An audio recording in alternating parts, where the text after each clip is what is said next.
Okay, let's unpack this. Today, we're taking a deep dive into an industry that's really taken off.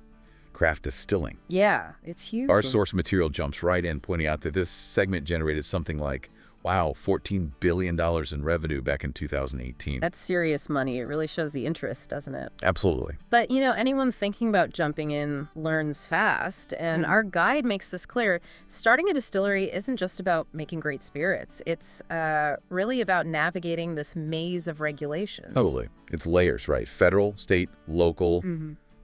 They all want a piece of the action, or at least oversight. Right. So for this deep dive, we're zeroing in on a guide aimed at folks in Oregon.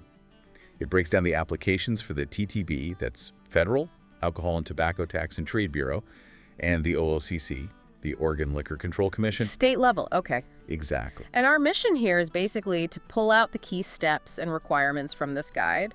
I mean, even though it's Oregon-specific, the federal TTB stuff, that applies everywhere. So it should be useful info for anyone curious about this. Good point.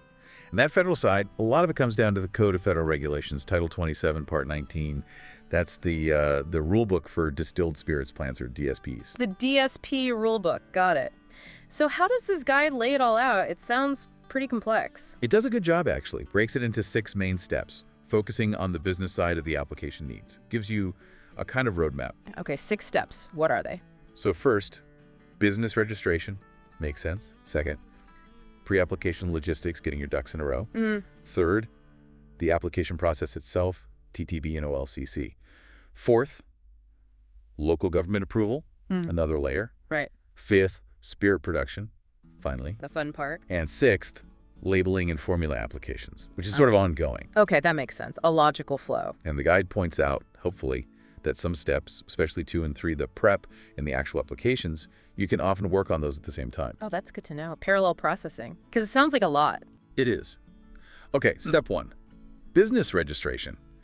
Before you even think about talking to TTB or OLCC about booze permits, your actual company needs to be registered and good to go in Oregon. Standard business stuff. Secretary of State's office. Exactly. The guide gives the website link. You register the legal name, any trade names, all that. Okay. And names.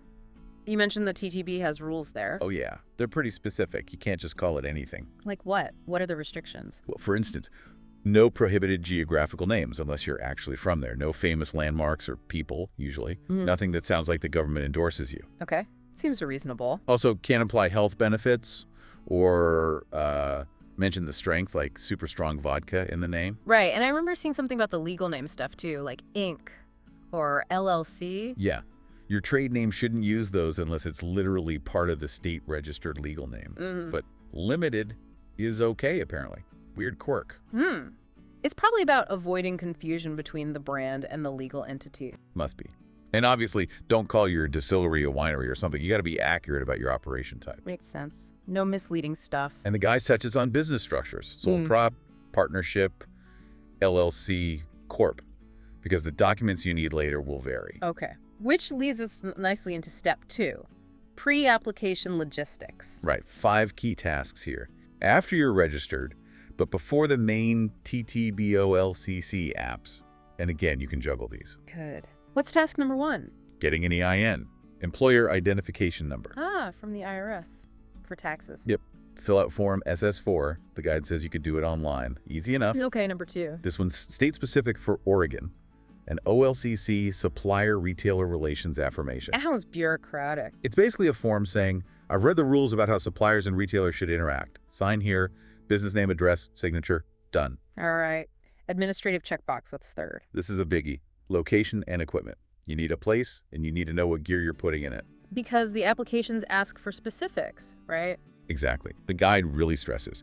Get construction done, get your major equipment ordered before you apply. You need details, like you go check the federal regs, 27 CFR section 19.52 for location rules, section 19.75 for equipment info needed. And you need a diagram too, I bet. Yep. A physical description and a diagram for the TTB, showing everything. What needs to be on that diagram? It has to be super clear about the bonded premises where the tax spirit lives, essentially, versus general areas, offices, tasting rooms, anything non-bonded. Clear separation, boundaries, dimensions, equipment placement, doors, windows, the works. TTB needs to know exactly what area falls under their tax rules. Makes sense. Okay, task 4. This one's for tasting rooms. If you plan to have one, you need to designate a responsible person for alcohol servers. Ah, like a manager for the tasting room staff. Sort of. That person and anyone serving alcohol needs an OLCC server permit. How do you get that? There's an approved class you take, then an application. The guide says you can use a copy of the application as a temp permit and suggests getting this permit sorted before you fill out some of the later business entity forms. Okay, planning ahead. Good tip. What's the 5th pre-application task? This sounds like the most intensive one for the actual people involved. The TTB application for owner-officer information. Right. This is where they vet the individuals. Who needs to do this? Anyone with 10% or more ownership. Plus, sole proprietors, partners, officers, directors, trustees, members, managing members. Basically, anyone significant. A wide net. And the guide really pushes using the TTB's online system for this. Gives links and tutorial. Probably saves time. What info do they need? I bet it's a lot. It is. You need to gather a ton before you even start the online form. Like what kind of stuff? Okay, basic name, address, obviously. But also other names used. Birthplace, felony history, any prior issues with IRS or ATF, commercial credit info, even the physical description. Wow. Physical description. Yep. Citizenship status, residence history, 5 years for U.S. citizens, 10 for others. Employment history. Bank references. Bank references. Plural. At least one. Name, address, account type. And then character references. Character references for a business application. Yep, at least 4 character business references.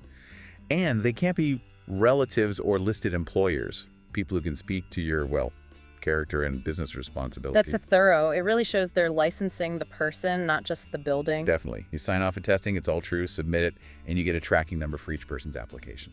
Okay, so that's the pre-application groundwork. Heavy stuff. Yeah, it is. But once that's done or underway, you move to step 3, the main application process for TTB and OLCC. And these can be done at the same time, the guide says. Right. Oh, and a quick note. You only need a separate wholesaler permit if you plan to sell booze someone else made, not your own stuff. Gotcha. So focusing on your own distillery, let's start with the TTB application, the big federal one. Okay. Again, online is recommended.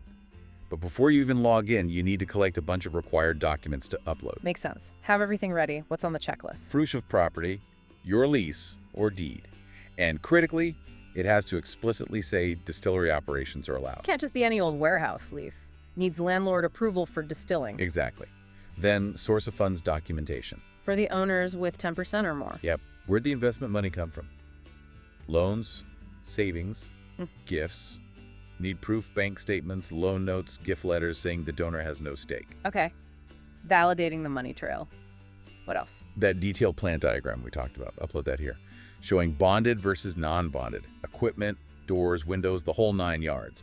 The guide even gives examples of how detailed the written descriptions of the land and bonded area need to be. Right. Visual and written proof of the setup. Your official business formation documents articles of incorporation, LLC operating agreement, partnership agreement, whatever fits your structure.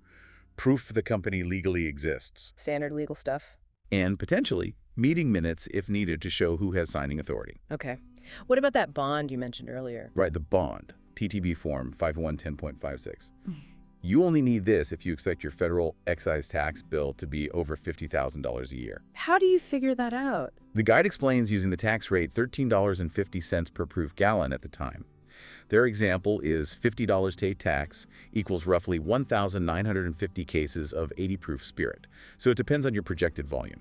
And the bond is basically security for the government, right? To cover potential unpaid taxes. Exactly. Could be cash, a surety bond from an approved company, or even treasury notes. Needs to cover your operations and withdrawals. Okay. Tax security. Anything else needed before starting the online app? Just specific forms. If you're giving signing authority to employees, TTB F5100.1, or power of attorney to non-employees, TTB F5000.8, to handle TTB matters. All right. Got the documents ready. Now, the online TTB application itself, what's in there? It's broken into sections. First, basic contact and location info. Your main contact person, HQ address, the actual distillery premises address. Straightforward. Then application info. Why are you applying new plant change?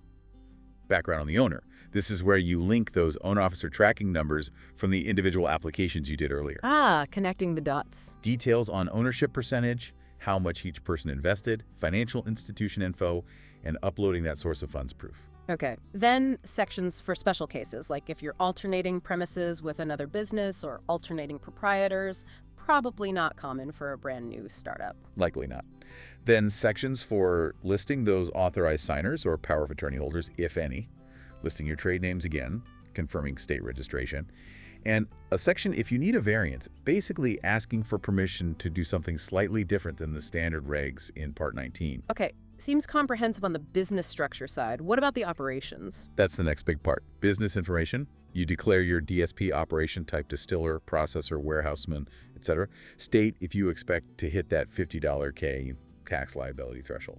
Details on your beverage operations, what you plan to make, estimate your output, how you'll store bulk spirits versus packaged goods. Any plans for redistilling. Getting into the nitty-gritty of production. Then DSP information.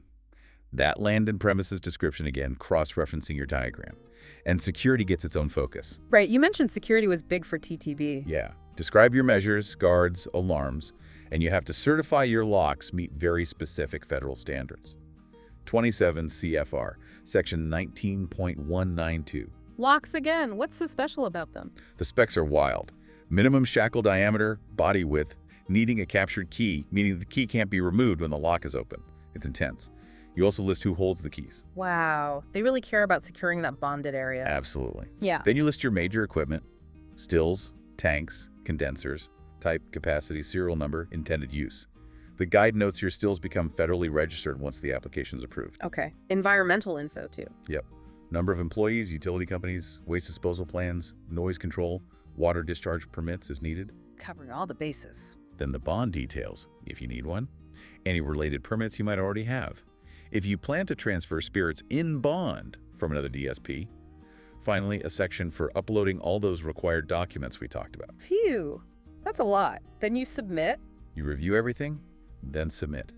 You get a permanent tracking number, usually ending in O, and the guide warns, be patient. TTB might ask for clarifications, and approval can take 6 months or more. 6 months. Okay.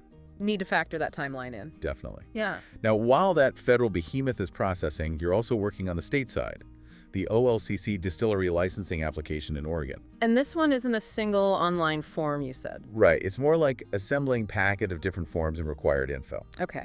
What goes in the OLCC packet? Some overlap with TTD, but often different forms. You need a copy of your lease or property proof again. Makes sense. A statement of funding sources for each investor.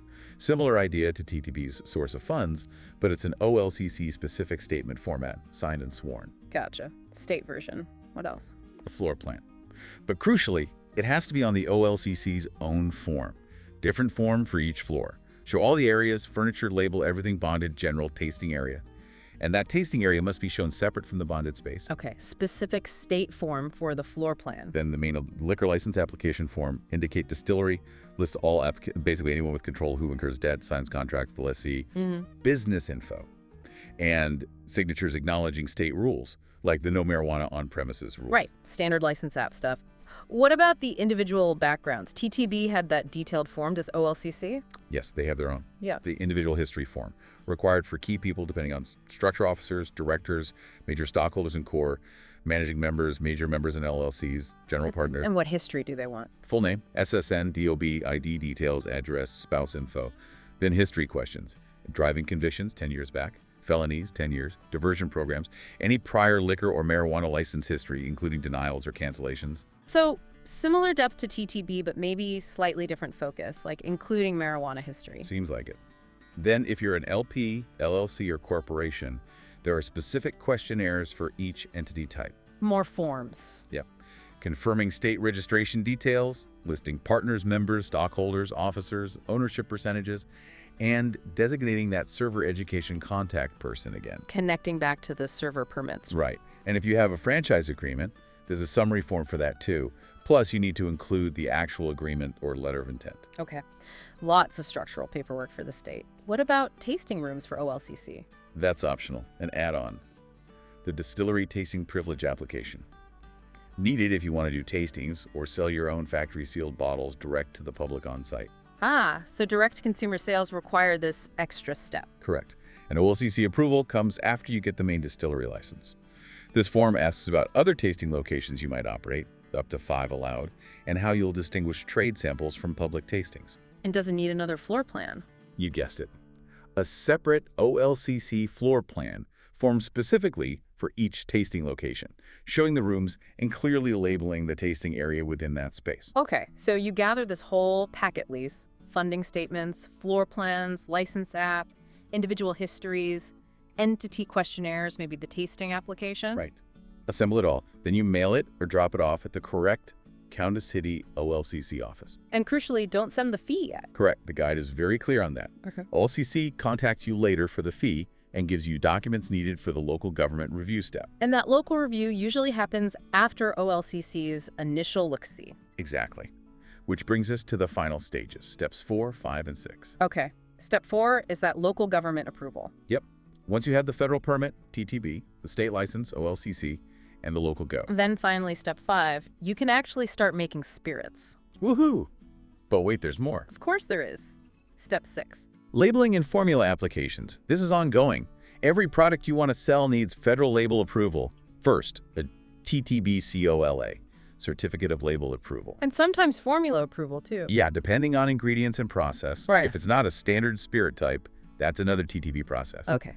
Federal label and maybe formula approval. Then you can sell. Almost.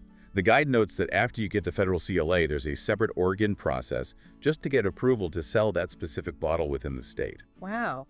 Another layer just for product registration in Oregon. Seems so.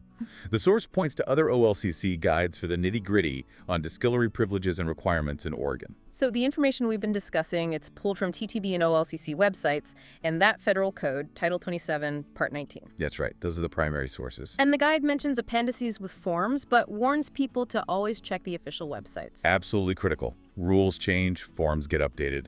Always go to the source, ttb.gov and oregon.gov OLCC for the latest versions. Good advice. Did the source mention any other resources? It did mention one specific thing. A distillery startup workshop from OSU, Oregon State University. Oh. What did it say about that? Just described it as offering coaching, practical instruction, demos, stuff like adjusting alcohol content, presented as another potential resource for people navigating this, beyond just the regulatory paperwork. Interesting. So kind of hands-on operational help. Yeah.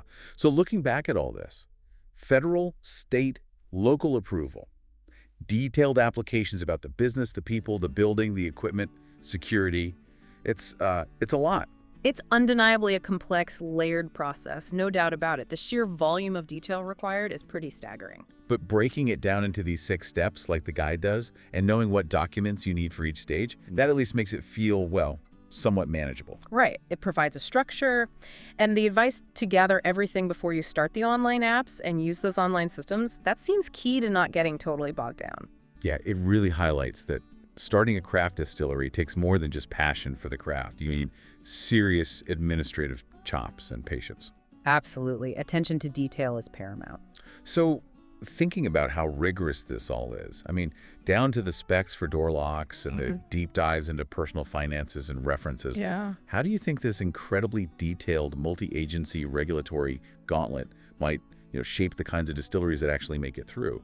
Does it favor certain types of businesses or founders over others just by its very nature? That's a really interesting question to ponder.